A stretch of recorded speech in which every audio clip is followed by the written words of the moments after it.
Hello बच्चों, कैसे हैं आप सब। आशा करते हैं आप सब एकदम स्वस्थ होंगे, मस्त होंगे और अपनी अपनी पढ़ाई में व्यस्त होंगे। आज हम आपके लिए लेके आए हैं कक्षा 9 की विज्ञान का लेक्चर नंबर 3। लेक्चर नंबर 2 में हमने बात की थी पदार्थ की अवस्थाओं के बारे में, जिसमें हमने आपको बताया था पदार्थ की कितनी अवस्थाएं होती हैं, जैसे ठोस, द्रव, गैस, प्लाज्मा अवस्था और बोस-आइंस्टीन कंडेंसेट।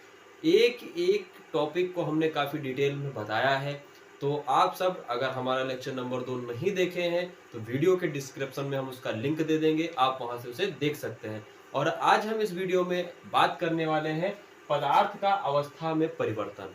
क्या पदार्थ अपनी अवस्था को बदल सकता है? अगर आप कॉपी किताब लेकर नहीं बैठे हैं तो आप कॉपी किताब लेकर बैठ जाएं और एक एक नोट्स आप बनाते रहें। ठीक है, प्रॉपर नोट्स आप बनाते रहिए ताकि आपको एग्जाम के समय आपको काफी मदद मिले। ठीक है, तो चलिए चलते हैं अपने इस लेक्चर की ओर, देखते हैं काफी बेहतर तरीके से और बेहतर नए अंदाज में हम आपको बताएंगे ये आपका लेक्चर नंबर 3। ठीक है, तो पदार्थ का अवस्था परिवर्तन। तो हम आपसे क्वेश्चन करते हैं, क्या पदार्थ अपनी अवस्था को बदल सकता है? आप बताएं। आप 1 मिनट वीडियो को पॉज करके आप अपने दिमाग में एक बार क्वेश्चन करें, क्या पदार्थ अपनी अवस्था को बदल सकता है? जी हाँ, क्या पदार्थ अपनी अवस्था को बदल सकता है? यहाँ पे लिखेंगे हाँ, पदार्थ अपनी अवस्था को बदल सकता है, अपनी अवस्था को बदल सकता है। हाँ, पदार्थ अपनी अवस्था को बदल सकता है, लेकिन कैसे? पदार्थ अपनी अवस्था को कैसे बदल सकता है? तो पदार्थ अपनी अवस्था को बदलने के लिए उसके पास 2 तरीके होते हैं। कैसे? तो अवस्था में परिवर्तन के लिए, अवस्था में परिवर्तन के लिए हमें 2 चीजें देखनी पड़ेगी। क्या? या तो हम उसका तापमान बदल दें, तापमान में परिवर्तन करके, तापमान में परिवर्तन, तापमान में परिवर्तन करके हम पदार्थ की अवस्था को बदल सकते हैं, या फिर हम दाब में, दाब को घटा दें या फिर बढ़ा दें। तापमान में परिवर्तन करके हम पदार्थ की अवस्था को बदल सकते हैं, या फिर हम दाब में, दाब को या तो हम बढ़ा दें या फिर हम घटा दें, तो हम पदार्थ की अवस्था को क्या कर सकते हैं? बदल सकते हैं। तो सबसे पहले हम देखेंगे क्या, ताप में परिवर्तन करके हम पदार्थ की अवस्था को कैसे बदलेंगे। तो देखिए, तापमान हमने हेडिंग डाल रखी है, तो लिखा है तापमान में परिवर्तन का प्रभाव। मतलब कि अगर हमारे पास कोई चीज ठोस है, अब ठोस आप समझ लीजिए, जैसे कि हम ठोस में क्या ले लेते हैं? बर्फ। अगर हमारे पास कोई चीज ठोस है तो हम क्या लिख लेंगे? बर्फ। द्रव अगर है, सॉरी, द्रव, द्रव अगर है हमारे पास तो हम जल ले लेंगे। अगर गैस की बात की जाए तो हम क्या ले लेंगे? जल वाष्प, जल वाष्प ले लेंगे। ठीक है, तो क्या ठोस से द्रव, द्रव से गैस, गैस से ठोस, गैस से द्रव, ऐसे परिवर्तन होगा? तो देखिए, तापमान में परिवर्तन का प्रभाव, तो यहाँ पे देखिए क्या लिखा है, ठोस के तापमान को बढ़ाने पर उसके कणों की गतिज ऊर्जा बढ़ जाती है। यानी कि कोई भी चीज अगर हमारे पास ठोस है तो अगर हम उसके तापमान को बढ़ा दें, अगर उसके तापमान को बढ़ा दें तो उसके कणों की गतिज ऊर्जा बढ़ जाती है। हमने आपको बताया था कि पदार्थ के कणों में गतिज ऊर्जा होती है लेक्चर नंबर 1 में। ठीक है, तो पदार्थ के कणों में क्या होती है? गतिज ऊर्जा होती है। तो वही बात यहाँ पे है, ठोस के तापमान को बढ़ाने पर उसके कणों की गतिज ऊर्जा बढ़ जाती है। अब गतिज ऊर्जा में वृद्धि होने के कारण, गतिज ऊर्जा में वृद्धि होने के कारण कण अधिक तेजी से कंपन करने लगते हैं।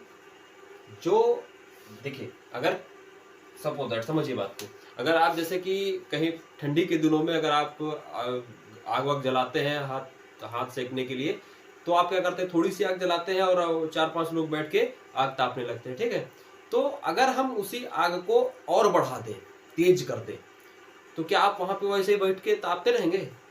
तो अब तो आप भागने लगेंगे। अगर थोड़ी बढ़ाई जाएगी, थोड़ा कंपन करेंगे, यानी कि थोड़ा खिसकेंगे आगे पीछे, और एकदम से बढ़ा दी जाए तो भाग पड़ेंगे। होता नहीं होता, ऐसा होता है, बिल्कुल होता है। समझिए, तो क्या कह रहा है, गतिज ऊर्जा में वृद्धि होने के कारण कण अधिक तेजी से कंपन करने लगते हैं। यानी कि जब हम ऊर्जा देंगे, ऊर्जा वृद्धि होगी, यानी कि एनर्जी उष्मा निकलेगी तो ऊर्जा में वृद्धि होगी, तो कण क्या करेंगे, अधिक तेजी से कंपन करेंगे, यानी कि भागना शुरू कर देंगे, हिलने लगेंगे। ठीक है, तो उष्मा, ठीक है, समझिए, उष्मा के द्वारा प्रदत्त की गई ऊर्जा कणों के बीच आकर्षण बल को पार कर लेती है। ठीक है, जो उष्मा दी जाती है, जो उष्मा के द्वारा ऊर्जा दी जाती है, तो कणों के बीच के आकर्षण बल, भाई ठोस जो होते हैं वो आकर्षण बल के कारण बंधे हुए होते हैं आपस में। ठोस जो होते हैं वो आकर्षण बल के कारण क्या रहते हैं, बंधे रहते हैं। तो उनके कणों के आकर्षण बल को क्या कर लेती है, पार कर लेती है, जिससे कण अपने नियत स्थान को छोड़कर अधिक स्वतंत्र होकर गति करने लगते हैं, और एक ऐसी अवस्था आती है जब ठोस पिघलकर द्रव में परिवर्तित हो जाता है। ठीक है, यानी कि जब हम उसको गर्म करेंगे तो एक अवस्था ऐसी आ जाएगी, क्या आएगी, कि वह ठोस पिघल करके द्रव में क्या हो जाएगा, परिवर्तित हो जाएगा। आप समझे, यानी कि जब हम उसको ठोस को ऊर्जा देंगे, ठोस को ऊर्जा देंगे, तो वह पिघल करके एक ऐसी अवस्था आएगी, पिघल करके क्या बन जाएगी, द्रव अवस्था आ जाएगी। तो उसी को हम क्या कह देंगे, उस पदार्थ का गलनांक। उसे हम क्या बोल देंगे, बात को याद कर लेना कि जिस तापमान पर कोई ठोस पिघलकर द्रव में परिवर्तित हो रहा है, उसे हम क्या बोल देंगे, उसका गलनांक। अगर आपसे कोई गलनांक की परिभाषा पूछे तो आप याद कर लीजिए, समझिए, गलनांक, गलनांक, यहां पे परिभाषा लिखिए,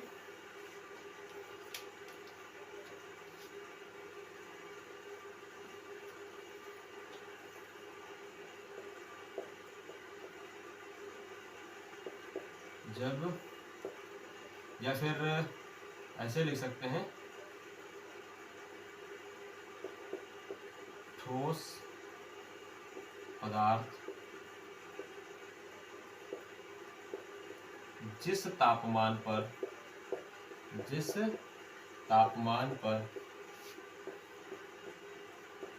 पिघलकर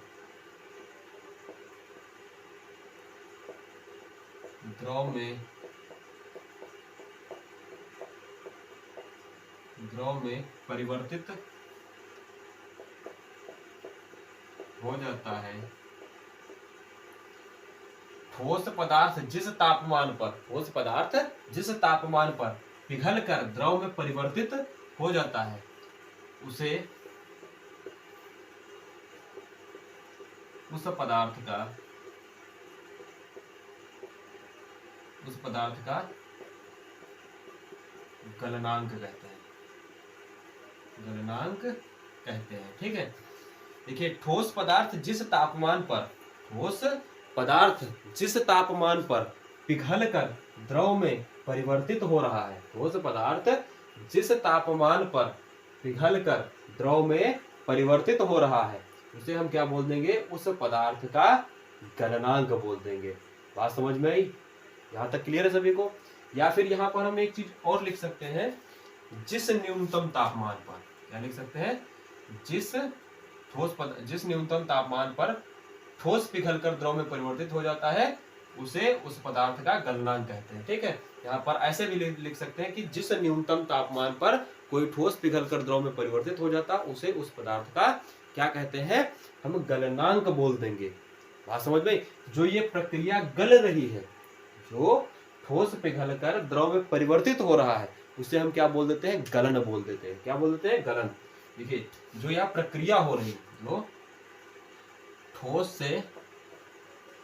से जो द्रव बन रहा है, इसके बीच में जो प्रक्रिया हो रही है, उसे हम क्या बोल देंगे, गलन बोल देंगे। क्या बोल देंगे, गलन। बात समझ में, पिघलना गलनांक और प्रक्रिया गलन हो जाएगी। बात समझ में आई सभी को, क्लियर नहीं क्लियर है आप सभी को?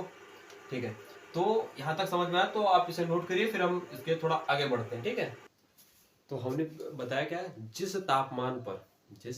तापमान पर कोई ठोस पिघलकर द्रव में परिवर्तित हो जाता, उसे हम क्या कहते हैं, उसका गलनांक कहते हैं। और हर पदार्थ का गलनांक हमारे पास क्या होता है, अलग अलग होता है। जैसे कि हमारे पास बर्फ का कुछ और होगा, नमक का कुछ और होगा, लोहा का कुछ और होगा गलनांक, यानी कि हर एक ठोस पदार्थ का गलनांक अलग अलग होता है। तो जिस तापमान पर वो गलेगा उसे हम उस पदार्थ का क्या बोल देंगे, गलनांक बोल देंगे। और जो उसके बीच में प्रोसेस हो रही, जो प्रक्रिया हो रही, उसे हम क्या बोल देते हैं, गलन बोल देते हैं। लेकिन वहां पर जब वो गल रहा होता है, यानी कि जो हम ऊष्मा दे रहे होते हैं, उसमें एक बात और हमें समझनी चाहिए कि किसी ठोस का गलनांक उसके कणों के बीच के आकर्षण बल के सामर्थ्य को दर्शाता है। क्या? किसी ठोस का गलनांक उसके कणों के बीच के आकर्षण बल के सामर्थ्य को दर्शाता है। तो यहाँ पे हमें एक बात और समझनी चाहिए, जैसे कि देखिए हम यहाँ पे एक छोटी सी बात आपको समझा रहे हैं। जैसे कि हमने यहाँ पे बर्फ के टुकड़े ले लिए, ये हमारे पास बर्फ के छोटे छोटे टुकड़े हैं, ठीक है, ऐसे हमने ले लिया, ठीक है, एक बीकर के अंदर हमने इसको ले लिया, ठीक। अब इसके नीचे हम उष्मा देना स्टार्ट करते हैं, ठीक है, इसको उष्मा देंगे अलग से। यहाँ पे स्प्रिट लैंप ले ली ऐसे और इसको उष्मा देना शुरू कर दिया, ठीक है, यहाँ पे ऑन किया, यानी कि माचिस लगाई, जला दिया, जलने लगा। अब ये जो हमारा इसका बर्फ का गलनांक है, जिस न्यूनतम तापमान पर बर्फ गलना शुरू होती है वो कितना होती है, 0 डिग्री सेंटीग्रेड। कितना होती है, 0 डिग्री सेंटीग्रेड पे बर्फ गलना क्या होता है, शुरू होता है। जब हम इसको तापमान देना शुरू करेंगे तो यहां से उष्मा इस पात्र के अंदर जा रही है, यानी कि ये पात्र गर्म हो रहा है और ये बर्फ के अंदर ये उष्मा इंक्रीज हो रही है, यानी कि बढ़ रही है। लेकिन अगर हम यहाँ पे एक थर्मामीटर लगा दें, यहाँ पे हम एक अलग से क्या लगा दें, थर्मामीटर लगा दें, तब अगर हम इसको नोटिस करें, तब हम देखेंगे क्या, जैसे कि बर्फ हमारे पास जब ठोस होती है तो उसका सपोज दैट -118 डिग्री सेंटीग्रेड हुआ, 118 डिग्री सेंटीग्रेड हुआ, तो धीरे धीरे ये 18 से 17 होगा, 17 से 15 होगा, 14 होगा, 10 होगा, 8 होगा, 5 होगा, 4 होगा, 3, 2, 1, फिर ये 0 हो जाएगा। उष्मा हम दे जा रहे हैं, ठीक है, घटेगा, 0 तक आएगा, लेकिन 0 पे आकर के इसका जो घटने की प्रक्रिया है, यानी कि जो घट रहा था वो रुक जाएगी, वो 0 पे ही रुकी रहेगी। हम अलग से उष्मा देते रहेंगे, इसको उष्मा देते रहेंगे, इस पात्र को उष्मा दे रहे हैं, थर्मामीटर में बार बार चेक कर रहे हैं, यार मीटर बढ़ा नहीं, फिर भी नहीं बढ़ा, बार बार चेक कर रहे हैं, मीटर नहीं बढ़ रहा, बर्फ गल रही है, लेकिन उसका तापमान मीटर का नहीं बढ़ रहा है, यानी कि पारा ऊपर नहीं बढ़ रहा है, 0 पे ही पारा लगा हुआ है। तो क्या हुआ, यहाँ पे तापमान तो दे रहे हैं, ऊर्जा तो बराबर जा रही, उष्मा बराबर जा रही, तो जो उष्मा यहां से हम दे रहे हैं,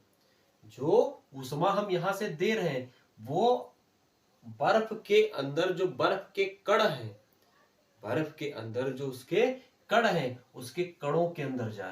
उसके कणों के अंदर जा रही है, यानी कि उसके आकर्षण बल को तोड़ने के लिए वो ऊर्जा उसमें प्रयोग हो रही है।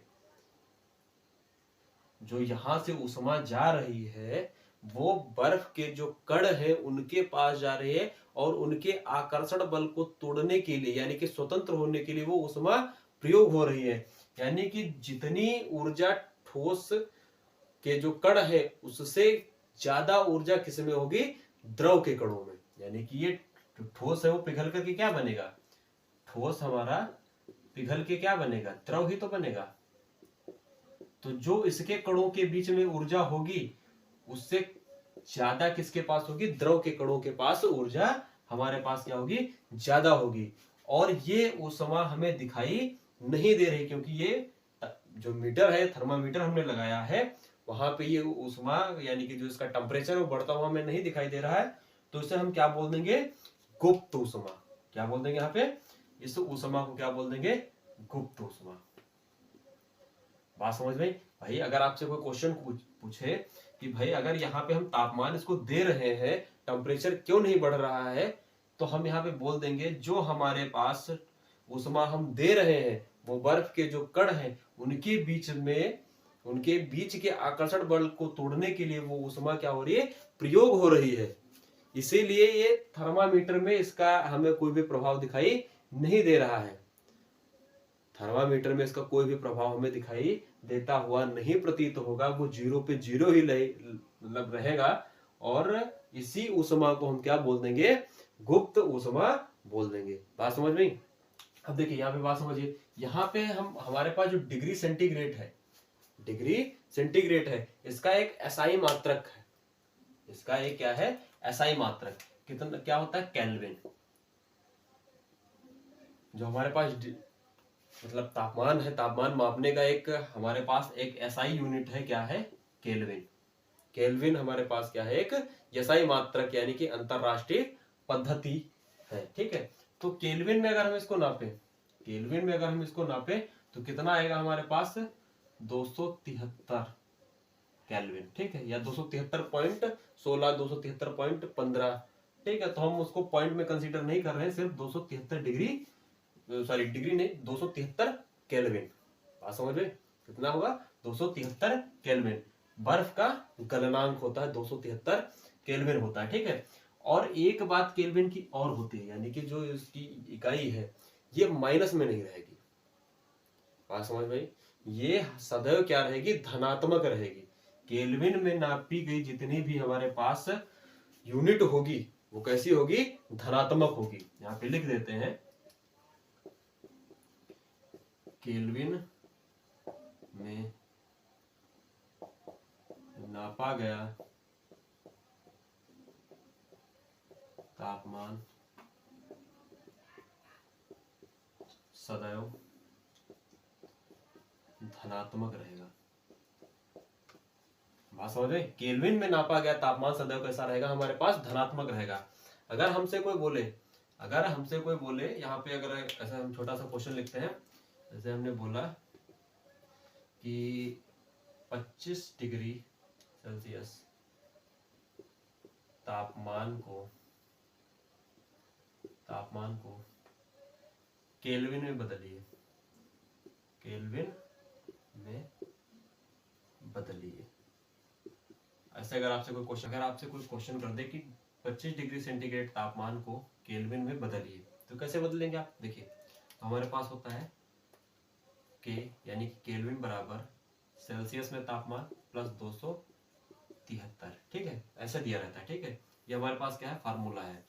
अगर हमसे केल्विन में पूछे तो हम यहाँ पे जो डिग्री सेल्सियस दिया होता है वो 273 में ऐड कर देंगे। अगर हमारे पास सेल्सियस में दिया गया है तो हम क्या कर देंगे, घटा देंगे, ठीक है। यानी कि अगर हमें सेल्सियस में ज्ञात करना होगा तो हम ये 273 उधर भेज देंगे, घटा देंगे, ठीक है।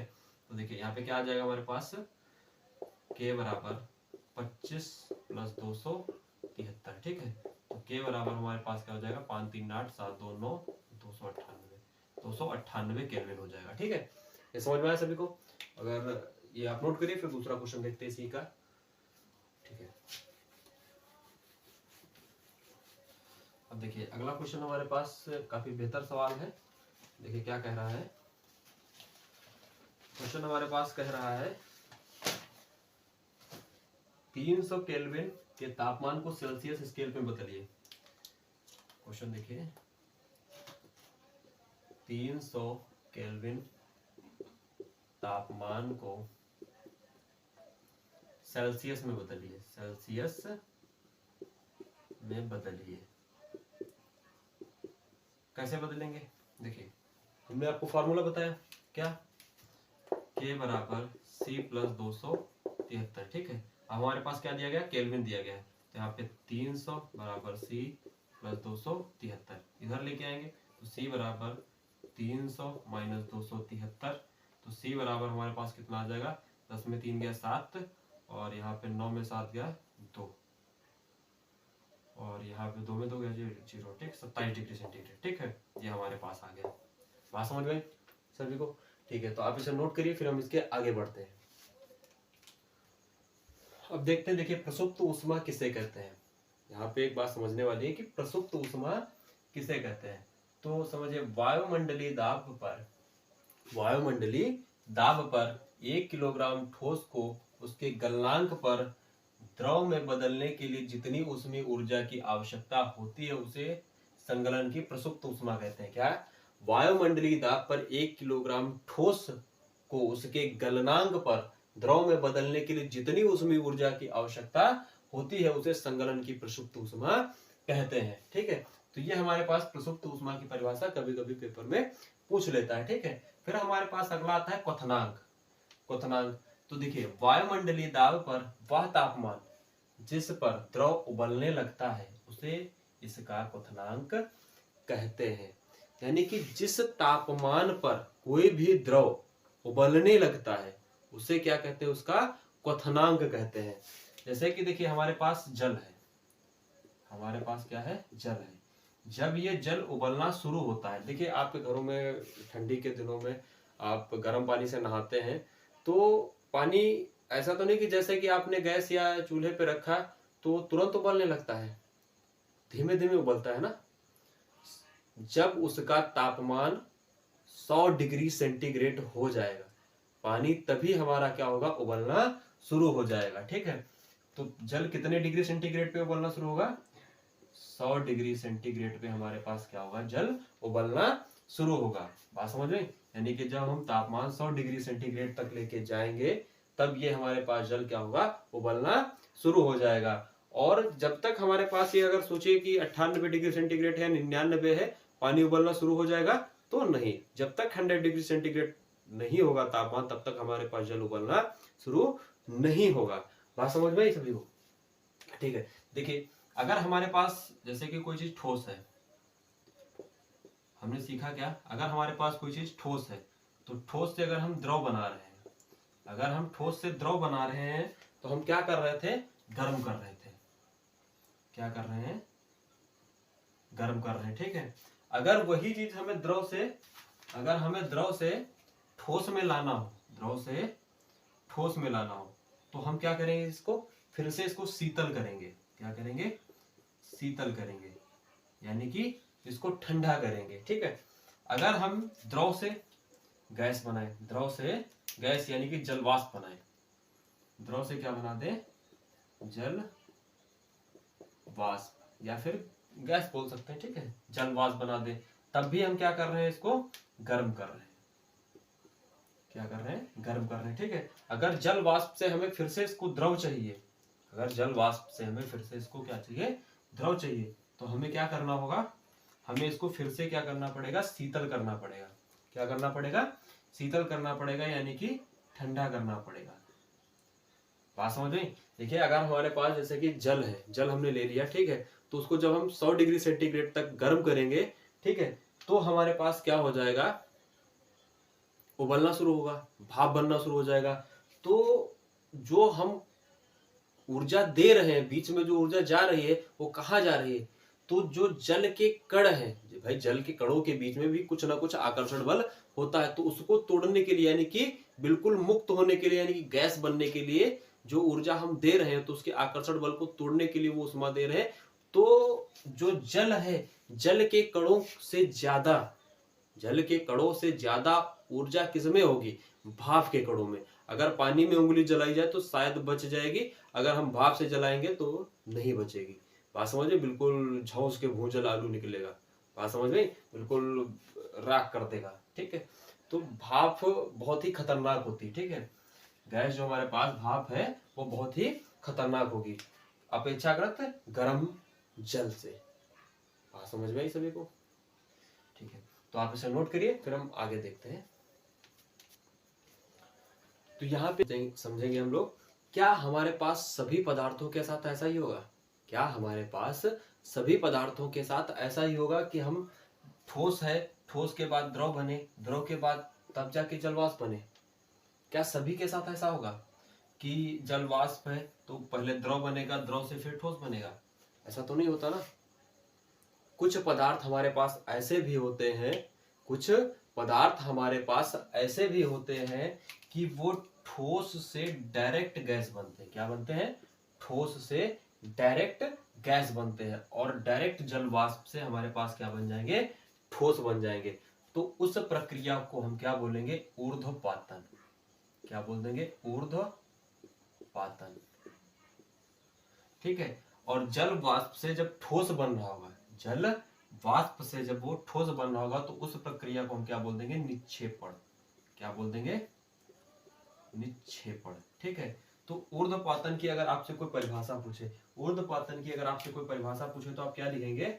ठोस अवस्था से, ऊर्ध्वपातन की परिभाषा हम लिख रहे हैं, ठोस अवस्था से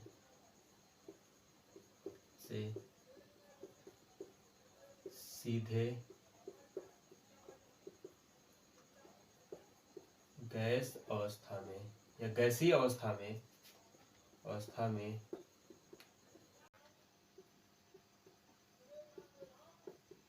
बदलने की क्रिया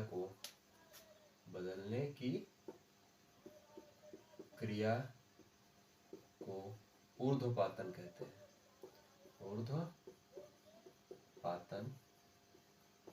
कहते हैं, ठीक है। यानी कि ठोस अवस्था से जब डायरेक्ट जल वाष्प में जाएगा तो हमारे पास वो प्रक्रिया क्या कहलाएगी? ऊर्ध्वपातन कहलाएगी। ठोस अवस्था से सीधे वाष्प अवस्था में बदलने की प्रक्रिया को क्या कहते हैं? ऊर्ध्वपातन कहते हैं। और निक्षेपण हमारे पास क्या बन जाएगा? निक्षेपण की, ये हमारे पास ऊर्ध्वपातन की हो गई, ठीक। निक्षेपण की देख लेते हैं।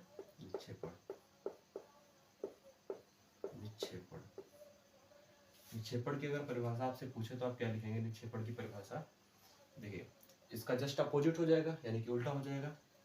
गैस अवस्था से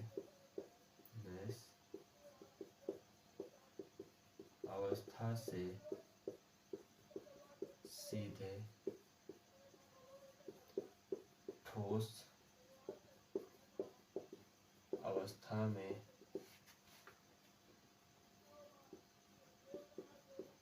बदलने की क्रिया को निक्षेपण कहते हैं। बदलने की क्रिया को निक्षेपण कहते हैं। अब ये प्रोसेस होता कैसे? देखिए, जैसे कि हमने बताया कि कोई चीज ठोस है, ठोस से सीधा गैस बन जाती है, गैस से सीधा हमारे पास क्या आ जाती है? ठोस आ जाती है। तो ये कैसे प्रोसेस होता है? देखिए, हमारे पास जैसे कि हम एग्जांपल ले सकते हैं, हमारे पास नौसादर का एग्जांपल ले सकते हैं, ठीक है। हम दूसरा एग्जांपल ले सकते हैं कपूर घरों में पूजा वगैरह में प्रयोग होता है, आप सबके घरों में होगा भी आई थिंक, ठीक है। तो कपूर तो आप सबने देखा होगा कैसा होता है, ठीक है। तो अगर हम एक चाइना डिस्क ले लें और चाइना डिस्क के ऊपर अगर हम उल्टा एक कीप रख दें, ऐसे उल्टा कीप रखते हैं, कीप के ऊपर एक हम कॉटन रख देते हैं, ठीक, यानी कि रुई का टुकड़ा, और नीचे हमने एक बर्नर लगा देते हैं, बर्नर लगा दिया, बर्नर को हमने चालू कर दिया, ठीक। यहाँ पे हमारे पास क्या है? कपूर के टुकड़े हैं। कपूर को जब हम गर्म करेंगे तो ये क्या होने लगेगा? ठोस से सीधा क्या बनेगा? गैसीय अवस्था में जाएगा। ठोस अवस्था से सीधा क्या जाएगा? गैसीय अवस्था में जाना प्रारंभ कर देगा। तो गैस से जब ये सीधा रुई के टुकड़े से टकराएगा, यानी कि जो हमने ऊपर कॉटन रखा हुआ है, इससे जब टकराएगा तो यहाँ पे हमें फिर से इसके छोटे छोटे सफेद सफेद क्रिस्टल प्राप्त हो जाएंगे। यानी कि जो हमारे पास कपूर है, कपूर ठोस से सीधा गैस बना और गैस से फिर हमें क्या प्राप्त हो गया? ठोस कपूर प्राप्त हो गया। तो ये हमारे पास क्या हो गई? ऊर्ध्वपातन।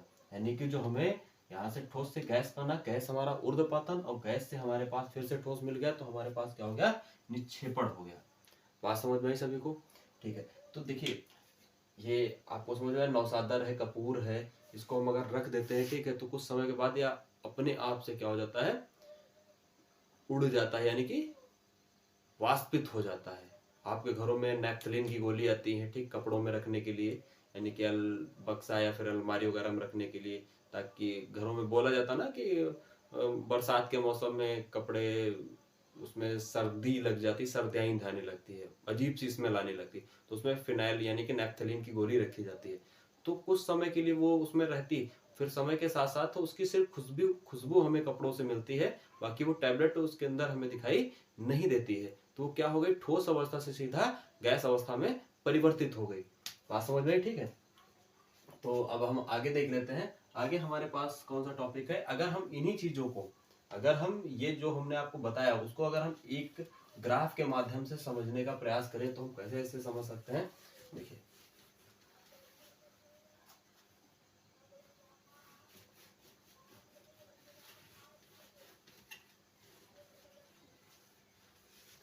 एक ग्राफ के माध्यम से अगर हम इसे समझने का प्रयास करें तो हमारे पास जैसे कि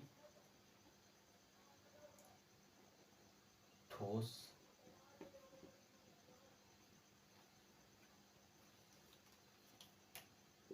द्रव और गैस, ठोस, द्रव और गैस, ठीक है।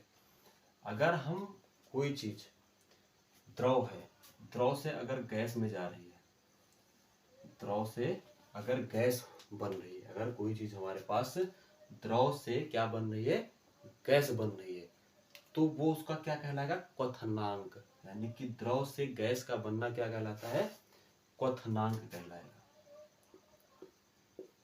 क्वथनांक।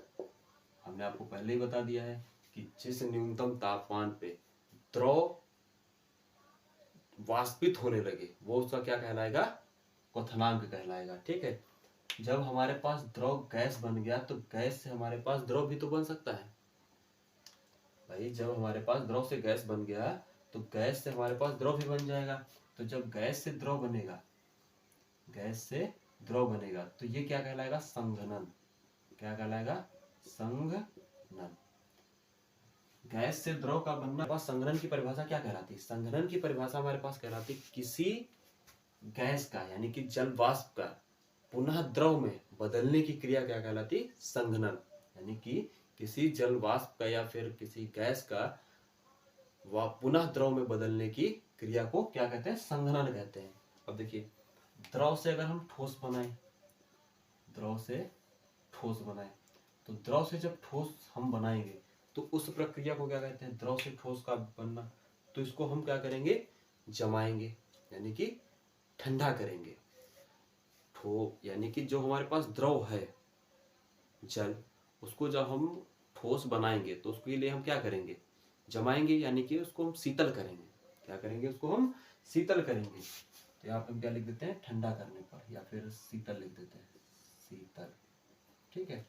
और अगर हमें ठोस से द्रव चाहिए, ठोस से द्रव चाहिए, तो हम क्या करेंगे, ठोस से द्रव पाने के लिए क्या करते हैं, ठोस से द्रव प्राप्त करने के लिए हमने पहले ही बताया था, क्या बताया था, द्रव से अगर हम द्रव से ठोस प्राप्त करें तो उसको ठंडा करेंगे, यानी कि हिमकरण, जमना, ठीक है। और ठोस से द्रव का प्राप्त करना हमारे पास क्या कहलाएगा, पिघलना या फिर गलन, गलन लिख देते हैं, ठीक है, गलन, ठीक है।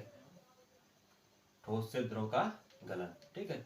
अब ठोस से डायरेक्ट हमारे पास गैस बन रही तो हमारे पास क्या कहलाएगी, ठोस से गैस बन रही तो क्या कहलाएगी हमारे पास, ठोस से गैस का बनना ऊर्ध्वपातन, ऊर्ध्वपातन, ठीक है। और गैस से अगर ठोस बन रही तो हमारे पास क्या कहलाएगा, निक्षेपण कहलाएगा, निक्षेपण, ठीक है।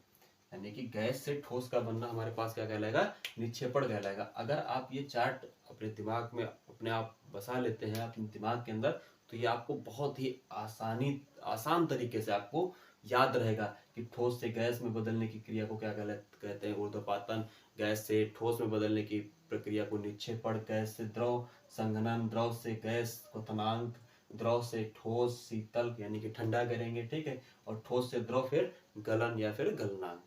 तो ये चार्ट के माध्यम से आप आसानी से आप इसे लर्न कर सकते हैं, याद कर सकते हैं, ठीक है। तो आपको ये चार्ट आपको काफी मदद करेगा, ठीक है। तो ये आपको समझ में आ गया होगा। तो इसे हम मिटाते हैं। अब हम दाब का प्रभाव देख लेते हैं, यानी कि दाब को संपीड्य करके यानी कि प्रेशर लगा करके हम कैसे उसकी अवस्था को बदल सकते हैं। तो हमें मिटाते हैं, फिर हम देखते हैं दाब का प्रभाव। दाब का प्रभाव,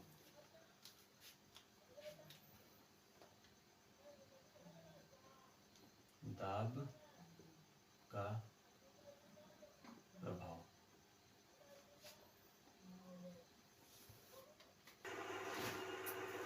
अब हम दाब का प्रभाव देख लेते हैं। दाब का प्रभाव हमारे पास क्या कह रहा है, देखिए जैसे हमारे पास कोई भी गैस होती है तो गैस को कम करके, यानी कि गैस जैसे हमारे पास कोई चीज़ है, कोई भी गैस है, एलपीजी है, सीएनजी गैस है, तो उसको हम कंप्रेस करके यानी कि उसको दबा करके दबा करके अगर हम किसी भी सिलेंडर वगैरह में, जैसे हमारे घरों में एलपीजी गैस आती है, तो कंप्रेस करके यानी कि उसको दबा करके उसको एक सिलेंडर में यानी कि उसके आयतन को कम करके हम एक सिलेंडर में भर देते हैं, तो उसका नाम पड़ा है एलपीजी यानी कि लिक्विड पेट्रोलियम गैस। तो लिक्विड यानी कि द्रवित अवस्था में उसके अंदर भरी गई। तो यानी कि गैस के कणों को दबाने से हम उसके आकार को क्या कर सकते हैं, बदल सकते हैं। यही इसमें लिखा गया है, द्रव्य की अवस्था को, क्या लिखा गया है, द्रव्य की अवस्था को दाब बढ़ाकर, द्रव्य की अवस्था को दाब बढ़ा करके अथवा दाब घटा करके भी परिवर्तित किया जा सकता है। यानी कि द्रव्य की अवस्था को दाब बढ़ा करके या फिर दाब को हम घटा करके भी हम उसकी अवस्था में क्या कर सकते हैं, परिवर्तन कर सकते हैं। जैसे कि हमारे पास एग्जांपल दिया गया है, गैसों पर दाब बढ़ाकर साथ ही तापमान कम करके द्रवों में परिवर्तित किया जा सकता है। समझिए कैसे, जैसे कि हम किसी भी गैस को अगर दबा रहे हैं, ठीक है, कंप्रेस कर रहे हैं, तो उसके अंदर से एक ऊर्जा उत्सर्जित होती है। यानी कि जैसे कि आपको ध्यान होगा, जैसे कि हम ठोस से अगर हम द्रव बना रहे थे,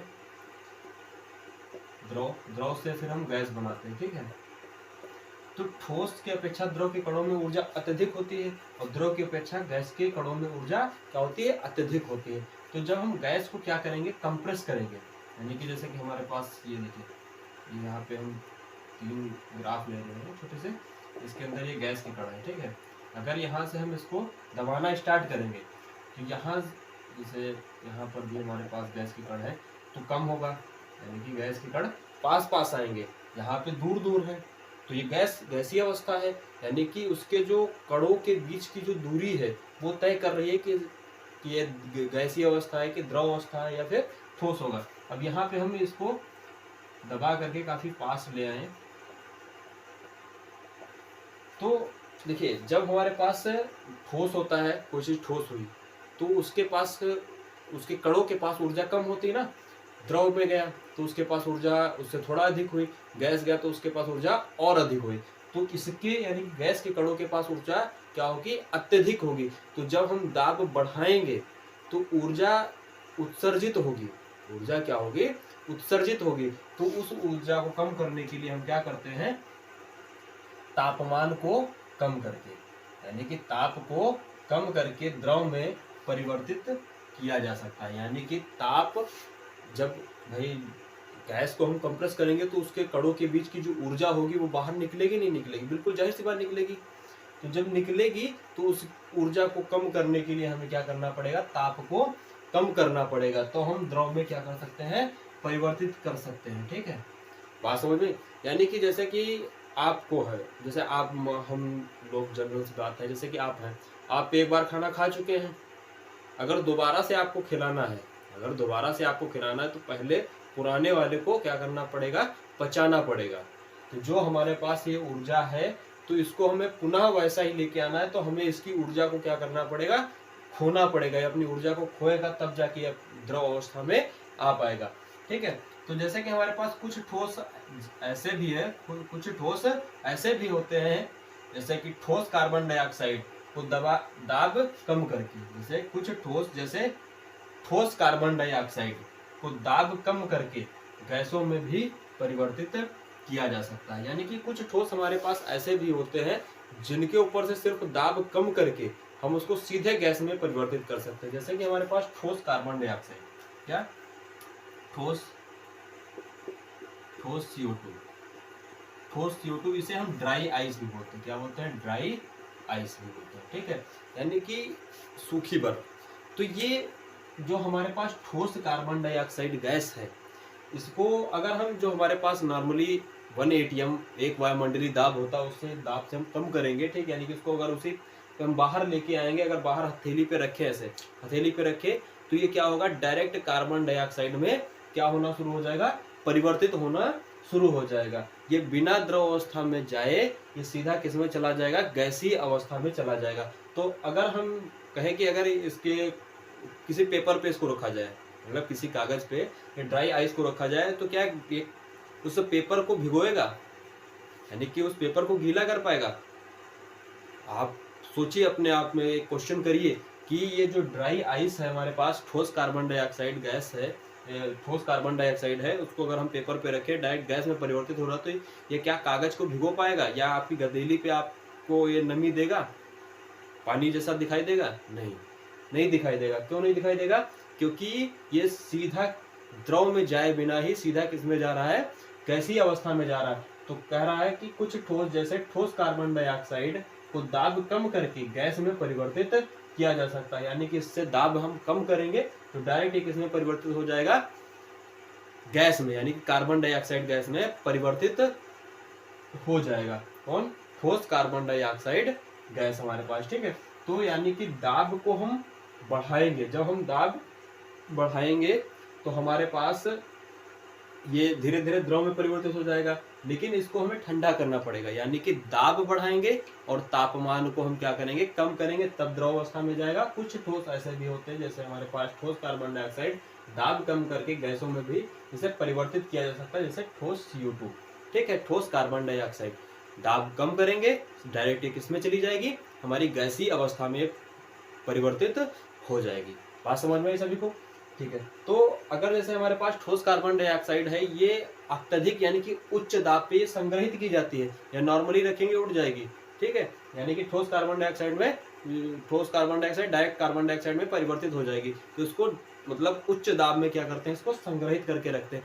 ये मतलब जो हमारे पास खाने वाले पदार्थ होते हैं, तो यानी कि अत्यधिक मात्रा में हिमीकरण के लिए, यानी कि अति शीतलन के लिए, मतलब उच्च ठंडा प्राप्त करने के लिए, अत्यधिक दिन रखने के लिए हम क्या करते हैं? इसका उपयोग करते हैं, ठीक है। इसका ड्राई आइस का, यानी कि ठोस कार्बन डाइऑक्साइड गैस को हम प्रयोग करते हैं। जो नॉर्मल हमारे पास नॉर्मल बर्फ होती है, जो नॉर्मल हमारे पास बर्फ होती है, उससे कई गुना ज्यादा ये कार्यरत रहती है, ठीक है। यह शीतलन कार्यों में अत्यधिक कार्य में लाई जाती है, यानी कि उपयोगी होती है। बर्फ को भी ये ठंडा रख सकती है। ये जो ड्राई आइस है हमारे पास, जो बर्फ होती है उसको भी संग्रहित करने में ये काम में लाई जाती है, ठीक है। तो ये आपको आई थिंक समझ में आया होगा, क्योंकि दाब बढ़ाएंगे तो हमारे पास ये द्रव अवस्था में परिवर्तित हो जाएगा। यहाँ पे आप देख सकते हैं दूर दूर कण है तो गैस होगा, दाब कम करेंगे तो यहाँ पे हमारे पास क्या हो जाएगा? द्रव अवस्था में परिवर्तित हो जाएगा। बात समझ में आई सभी को? तो आज के लिए इस वीडियो में इतना ही। अगर आपको किसी भी प्रकार की दिक्कत है तो आप हमारे वीडियो के कमेंट सेक्शन में कमेंट करिएगा। अगर आपको हमारी वीडियो पसंद आई हो तो वीडियो को लाइक कीजिए, चैनल को सब्सक्राइब कीजिएगा तथा अपने दोस्तों के साथ शेयर करना ना भूलें। तो आज के लिए इसमें इतना ही। अगर आगे के जो शेष टॉपिक बचे हुए हैं वो हम नेक्स्ट वीडियो में लेके आएंगे, एक बेहतर तरीके से, एक नए अंदाज में, एक नई शुरुआत के साथ हम आपको बेहतर से बेहतर जानकारी देंगे नेक्स्ट वीडियो में अगले टॉपिक के साथ। तो आज के लिए इतना ही। थैंक यू, धन्यवाद, जय हिंद, गुड नाइट।